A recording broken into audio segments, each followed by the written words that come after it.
नमस्कार, स्वागत है आपका श्री विश्वनाथ ज्योतिषालय में। आज का जो हमारा क्लास है वो है क्लास 6, जिसमें हम जानेंगे कि जो ग्रह है उनके रत्न और रंग क्या है।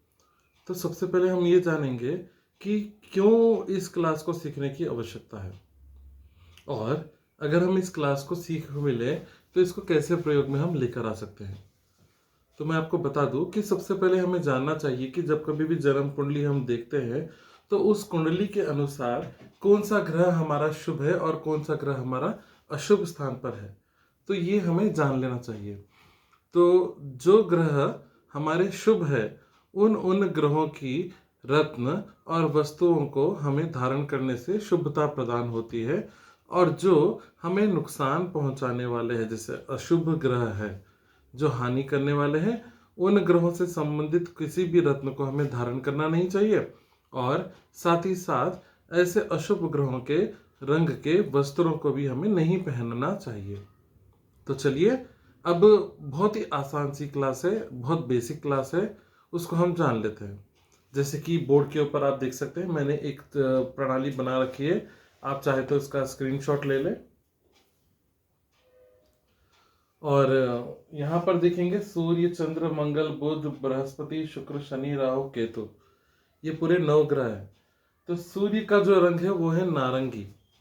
सूर्य जब सुबह सुबह उगता है तो उसका जो रंग होता है नारंगी रंग, तो वही पूजनीय है। तो इसलिए नारंगी रंग है, और उसका जो रत्न है वो है माणिक्य। अब सूर्य की जो उंगली कही गई है वो ये वाली सूर्य की उंगली है, अर्थात अनामिका।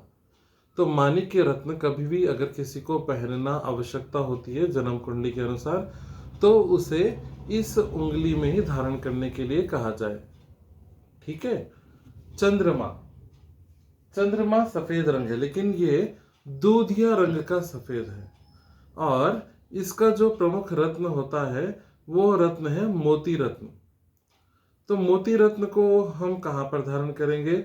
आपको पता होना चाहिए कि ये हमारा चंद्र पर्वत है।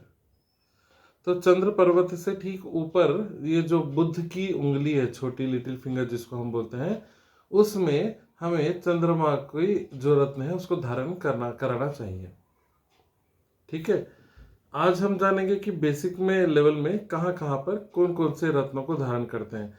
रेयर केसेस में जैसे कुछ होता है तो वो फिर अलग दृष्टियों को देखकर अलग उंगली के बारे में कहा जा सकता है, लेकिन प्रमुख रूप से तो मोती को छोटी उंगली में ही धारण करना उचित होगा। कारण और एक एक बता देता हूँ। यह है बुध की उंगली, और बुध किसके पुत्र है? बुध है चंद्रमा के ही पुत्र। ठीक है, इसीलिए हम इसे यहाँ पर धारण करवाते हैं।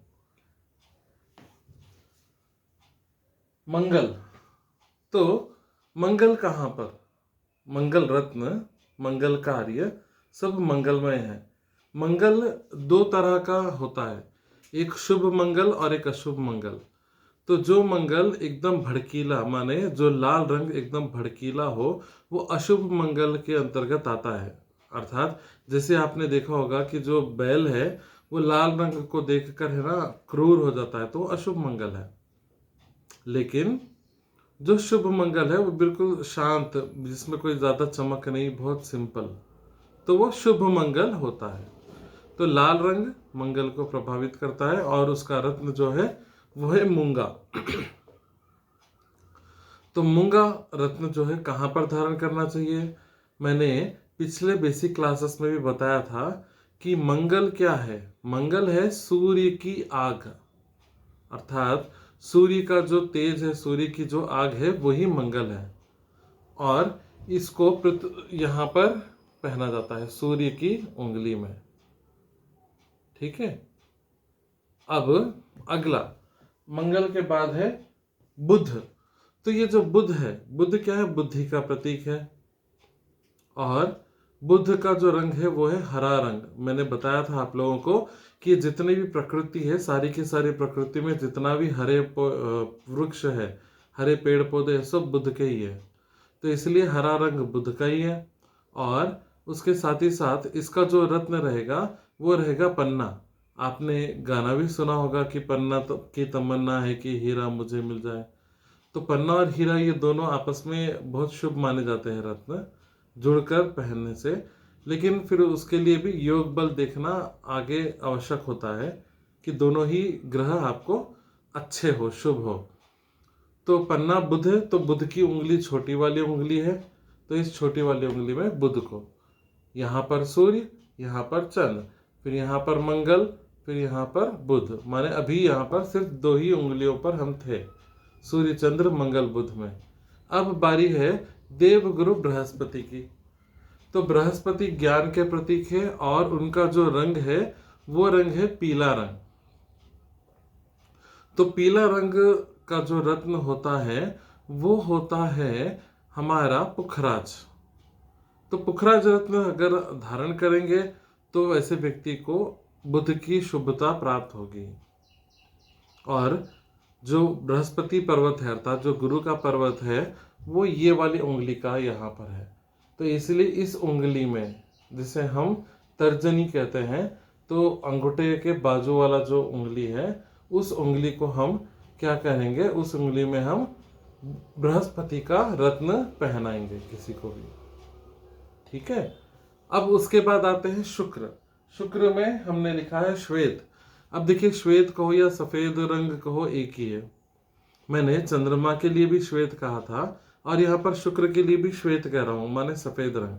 अब दोनों में अंतर क्या है? अगर हम दूध को देखेंगे तो वो चंद्रमा के जैसे श्वेत रंग हो गया। अगर हम दही का रंग अगर देखेंगे तो वो शुक्र का रंग सफेद हो गया। माने थोड़ा सा ऑफ वाइट टाइप होता है।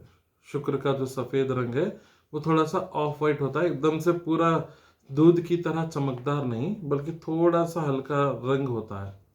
ठीक है, तो ये हो गया। और शुक्र का जो रत्न है वो माने ऐसे समझो कि बहुत ज्यादा लोगों का मनपसंद है। शुक्र को स्त्री ग्रहों से हम देखते हैं, शुक्र को लग्जरी से देखते हैं, इसलिए मोस्ट ऑफ द लग्जरियस्ट स्टोन जो जम स्टोन है, जो रत्न है, वो है हीरा।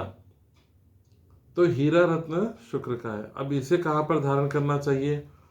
बहुत सारे लोग सूर्य की उंगली में ही शुक्र को पहना देते हैं, लेकिन अभी मैंने एक गाना गाया था, आपको याद होगा, पन्ना की तमन्ना है।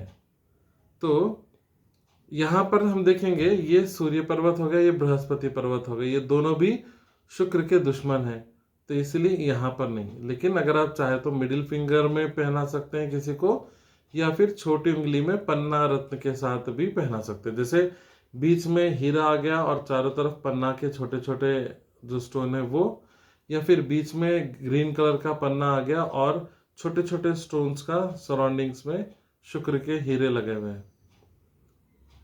किसी भी तरह से पहना सकते हैं। शनि, शनि का रंग है काला और शनि की उंगली है मिडिल फिंगर, तो ये काला रंग है और नीलम रत्न है। आपने बहुत सारे ऐसे हस्तियों को देखा होगा कि नीलम रत्न पहनने के बाद उनका लक या तो बहुत ज्यादा ही अच्छा हो गया या बहुत ज्यादा ही खराब हो गया। माने नीलम रत्न को ऐसा कहते हैं कि व्यक्ति या तो राजा से रंक बन जाए या फिर रंक से राजा बन जाए।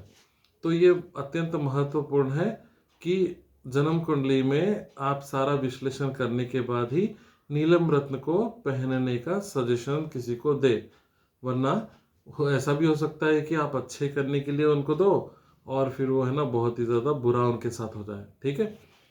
राहु, राहु का जो रंग है वो है नीला रंग, ब्लू कलर। आसमान मैंने बोला था कि वो राहु का प्रतीक है।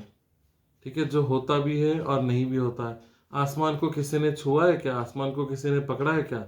आसमान कहाँ पर एंड होता है कोई एग्जैक्टली बोल सकता है क्या? वो तो कोई नहीं बोल सकता। आसमान ऐसी चीज है जो दिखता है लेकिन होता नहीं है, लेकिन उसका आभास हमें ब्लू कलर में होता है, तो वही राहु है। तो इसका जो रत्न है राहु का वो है गोमेद, गोमेद रत्न है। आप शनि, राहु को है ना बुध से और शनि से जोड़ा गया है, तो अगर आप चाहे तो इस छोटे वाले फिंगर में या फिर ये बीच वाली शनि की उंगली में भी पहना सकते हैं, लेकिन शनि की उंगली में ज्यादातर लोग पहनाते हैं राहु के रत्न को, गोमेद को। और अब चलते हैं आखिरी आखिरी हमारे जो ग्रह है केतु ग्रह। तो केतु ग्रह जो है वो दो रंग का है। दो रंग माने डुअलिटी। राहु अगर एक सीधा सीधा रंग एक राहु है, जैसे कि पॉलिटिशियंस को आप देखते होंगे सफेद रंग के ही वस्त्र पहनते हैं पूरा। जितने भी लोग बहुत ज्यादा फेमस होते हैं, जो एकदम उभर कर लोगों के सामने आते हैं फेमस होकर, वो सारे के सारे लोग क्या है, केवल एक ही रंग के कपड़े पहनेंगे, सफेद रंग के कपड़े। बहुत ज्यादा हाईलाइटेड होते हैं वैसे लोग, अगर उनको रास होकर आ गया राहु। ठीक है। लेकिन केतु क्या है, केतु है दो रंग के कपड़े। अब दो रंग के कपड़े में विशेष करके काला सफेद रंग का कंबल हो गया, काले सफेद रंग के वस्त्र हो गए, ये सभी केतु ग्रह के आते हैं। आज के जमाने में ज्यादातर लोग केतु ग्रहों के ही वस्त्रों को धारण करते हैं और काम करना चाहते हैं राहु का। उदाहरण के तौर पर जैसे आपका शर्ट हो गया है वाइट कलर का और पैंट हो गया है ब्लू कलर का, और जो शर्ट भी आपने पहना है वो पूरा वाइट नहीं बल्कि उसमें कुछ ना कुछ चीज लिखे हुआ होता है या चेक्स चेक्स बने हुए होते हैं, कोई भी चीज हो जाता है, तो ये केतु हो गया। लेकिन आप काम क्या करते हैं, आप चाहते हैं कि आप है ना फोटो चलाएं, फोन चलाते रहें, है ना, ऐसे, और है ना आपकी बुद्धि लगी रहेगी कहीं पर दूसरी जगह पर, भगवान के भक्ति में नहीं रहेगी। तो फिर ऐसा केतु कैसे शुभ परिणाम देगा। केतु का जो प्रमुख रत्न कहा गया है वो है लहसुनिया। तो ये जो लहसुनिया रत्न है वो केतु का है।